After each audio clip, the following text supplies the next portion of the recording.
असलेल्या सर्व बंधू भगिनींनो, आज हिंद केसरी आणि भारत केसरी असे बैलगाडा क्षेत्रातले महत्वाचे किताब मिळवल्या हरण्या बैलाच्या दशकरीच्या विधीच्या निमित्ताने आपण सर्वजण उपस्थित राहिलेलो आहोत.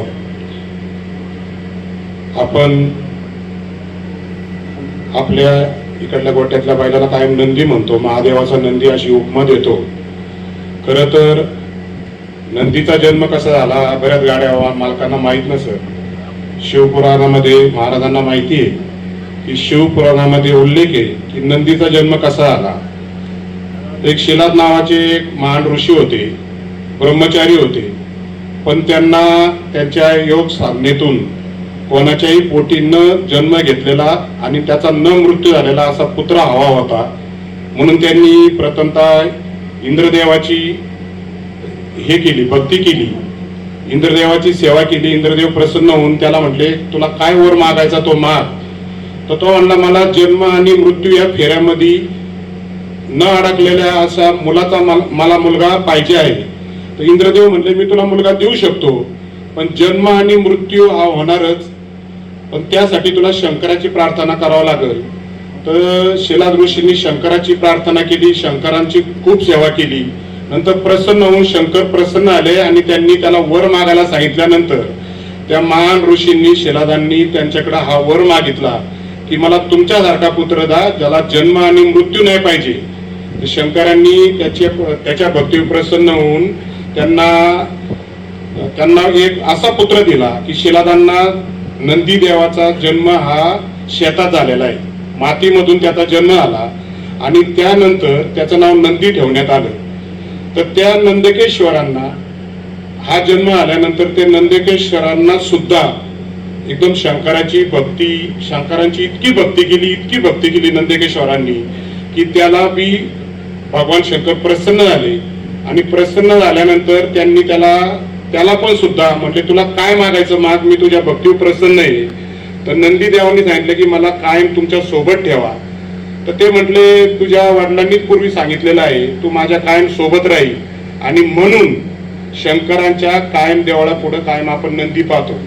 पूर्वीचे लोक बघा पाया पडायला शंकराच्या पिंडीवर गेल्यानंतर नंदीच्या पुढे उभं राहून कधी कोणी पाया पडत नव्हतं. आता सेल्फी काढतात ती गोष्ट वेगळी, पण नंदीच्या पुढे पण आडवं जात नव्हते, एका बाजून जायचे आणि शंकराचं दर्शन घ्यायचे, नंदीचं दर्शन घ्यायचे. नंदीचे कायम तुम्ही कुठं पण बघा नंदीचे दोन कान टावकारलेले असतात. जसं आपण म्हणतो लय टावकारलेला बैल लय पळल, लय वासरू घेतलं तर कान टावकारते. तर त्याची एक कहाणी अशी आहे की उजव्या कानातून नंदी कायम चावल घ्यायचे शंकरांना काय पाहिजे काय नाही, आणि डाव्या कानातून आलेल्या भक्तांचं गारणं असेल, त्यांची इच्छा असेल, त्यांच्या काय आकांक्षा असतील त्या ऐकायच्या. आणि म्हणून ती प्रथा पडली की शंकराचं दर्शन घ्यायच्या अगोदर नंदीचं दर्शन घेतलं जातं आणि लोकांना काय मागायचं ते नंदीच्या डाव्या कानात लोक बोलतात, आज पण बोलतात आणि नंतर शंकराचं दर्शन घेतात. म्हणजे नंदीचा पहिला हा मानव रूपातच जन्म होता. नंतर शंकरांनी त्यांना जवळ घेतल्यानंतर त्यांचं वाहन बनवलं आणि त्याला वृषभाचं म्हणजे नंदीचं मुंडकं बसवलं आणि त्यांनी शंकरांनी स्वतःचं वाहन बनवून आज पूर्ण तिन्ही लोकांचा कारभार नंदिनी आणि शंकरांनी आजपर्यंत पाहत आहेत. अशी नंदीची कहाणी आहे. मित्रांनो, आज आपण म्हणतो गाडा मालकांना हिंद केसरी भारत केसरी म्हणतो, पण खरं पाहिलं तर या नंदीमुळे हा किताब मिळालेला असतो. हे आजचे गाडा मालक मला असं वाटतं विसरायला लागलेले. आज लोक भारत केसरी, हिंद केसरी, महाराष्ट्र केसरी असे अनेक किताब आपल्याला फक्त नंदीमुळे मिळतात. हे आजकालचे गाडा मालक आता विसरायला लागलेले. नंदीमुळे आपली ओळख आहे, आपल्यामुळे नंदीची ओळख नाही. जर आपल्या घरात पळणारा नंदी नसेल तर आपल्याला गाडा मालकाला कोणत्याही जत्रेत गेलं तर कुणी विचारत नाही. आज आपला जर नंदी पळाला तर त्या गाडा मालकाला ओळखलं जातं की अमक्या अमक्याचा नंदी अमक्या अमक्याचा आहे. आणि असं हे मुक जनावर, आणि या मुक जनावरामुळे एक विशेष आहे की एक मुक जनावर एका मालकाचं एवढं नावलौकिक करू शकतं. आज हरण्या बैलाने जे नावलौकिक केलेलं आहे, आज भारतात सर्वात मोठी जी स्पर्धा झाली तिथं भारत केसरी जो किताब मिळाला, JCBचा मानकरी हरण्या बैल आहे. मला वाटतं त्यावेळी माझाच बैल होता हरण्याबरोबर, आपली सावड होती आणि JCBचा मानकरी हरण्या बैल झालेला आहे. त्यानंतर कितीतरी हिंद केसरी किताब मिळवले. महाराष्ट्र केसरी किताब मिळवले असा हा गुणी बैल. मित्रांनो, मी तुम्हाला एकदा सांगतो की ज्यावेळी ओमेने अनेक घाटात महाराज ज्यावेळी किताब मिळवले त्यावेळी मला एका पत्रकाराने विचारलं, सर की तुमचा सगळ्यात आवडता बैल कोणता आहे? आता कोणाचं नाव घ्यावा तर कोणाला राग येईल, पण मी अभिमानाने सांगितलं मला फक्त एकच बैल आवडतो महाराष्ट्रामध्ये, तो हरण्या आवडतो. याचं कारण असं आहे की हरण्या कोणा सगळं पण चुपा, हरण्याने कधी हार मानली नाही. हरण्या भारत केसरीच्या किताबाला आपल्या शंभू बरोबर पळाला, नंतर ओम्या बरोबर पळाला, पण ज्यावेळी तो ओम्या बरोबर पळाला त्यावेळी सेकंड टाकूनच बारी झाली.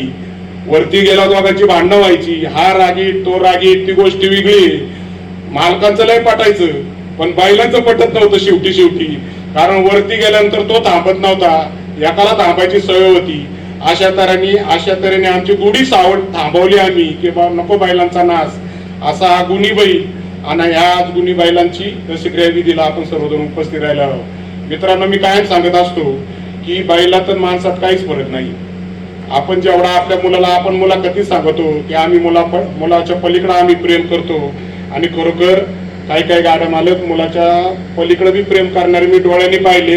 मी काहींच्या गोट्यावर जाऊन ऐकलेले.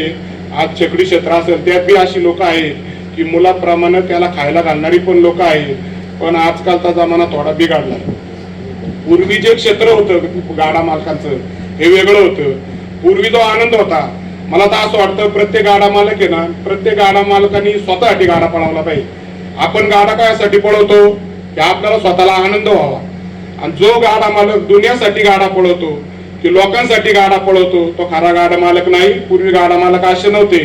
पहिल्याच बारी झाली तर घाटाने उड्या मारीत जायचे.